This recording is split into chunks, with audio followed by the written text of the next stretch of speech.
আপনারা জানতে পেরেছেন আমরা কর্মসূচি নিয়েছি, একের পর এক আমরা এবং আমাদের কণ্ঠে কণ্ঠ মিলান। আমরা আমাদের অধিকার তাকে কথা বলার জন্য অনুরোধ করছি। এই এলাকায় এক অবহেলিত জনপদ, রাস্তাঘাট, শহরের পরিষ্কার পরিচ্ছন্নতা প্রশাসন প্রকৃতপক্ষে মূল্যায়ন করবে এবং ন্যায্য দাবির প্রতি সহানুভূতি প্রকাশ করে আমাদের দাবিগুলোর প্রতি। এখানে আইসিইউ নাই, এখানে কিডনি ডায়ালিসিস।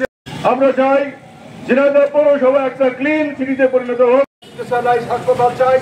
আমরা আমাদের এই 250 সদস্য চালাবো অদূর ভবিষ্যতে অতি অবিলম্বে, যাতে ঝিনাইদহ এবং অধিকাংশ রোগী আপনারা অত্যন্ত দুঃখিত হবেন, অধিকাংশ করবেন এই আশাপত্র প্রত্যাশা রেখে আমি আমার বক্তৃতা শেষ করছি। সবাই এর সাথে একাত্মতা ঘোষণা করে এই সংগঠনের সাথে আপনারা সাথে থাকবেন।